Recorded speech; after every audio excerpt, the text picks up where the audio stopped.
Okay, so during this video, I'm going to be discussing perceptions of individuals who have articulation or phonological disorders throughout their lifespan, and how these perceptions change, and why they change, and how they might affect the individual.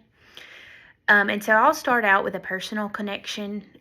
When my daughter was 2 years old, she really started talking a lot, and she would say titty tat instead of saying kitty cat. And so at the time, I thought it was so cute. I never wanted her to correctly say kitty cat. But in reality, I could not let her go on through her life, calling a cat a titty tat. Because can you imagine her sitting in a classroom of junior high students and saying that? Like, that's just opening a window for inappropriate comments.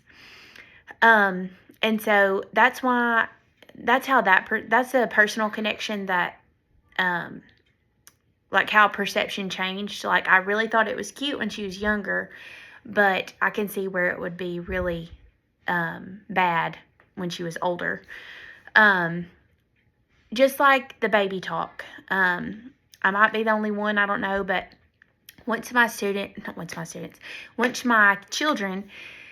got out of the baby talking stage, I missed it, but I didn't. So now when they go back to baby talking and they're, doing it on purpose, it kind of bugs me. But that's how perspectives change over time. Like, now they're bigger and older, so I need them to speak their age. And so that's how perceptions can change over time for that. So they will change a lot as they grow older. But when they're adolescents, speech differences can result in bullying, teasing. Kids become more aware. I have one student in particular that he stuttered very, very badly. And he would kind of get frustrated with the students because they would almost try to guess what he was saying to finish his sentence. And I could tell he would get kind of frustrated with that. And so I don't know I didn't personally know him when he was younger, but I could just see from a middle school age point how really frustrating that could be when his peers would try to rush him when he was doing the best he can. And so that's why I think it's very important that we must change our perceptions of things, for clear communication, greater social awareness, and with these speech disorders, they do help or hurt students. They would feel isolated. They can have lower self-esteem. They will experience anxiety.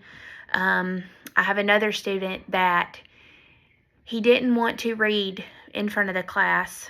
Kind of makes me emotional thinking about it, but he was such a bright student, and for him to dread being called out in English class because he thought he was going to be called on to read, that absolutely broke my heart.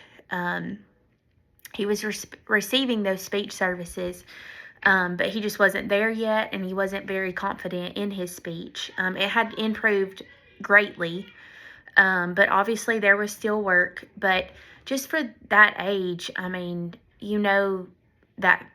feeling just has to not be a good feeling.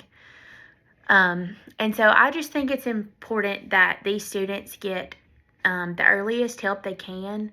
And as teachers, we have got to be supportive, and we have to realize when they are put in those situations, and we can advocate for them.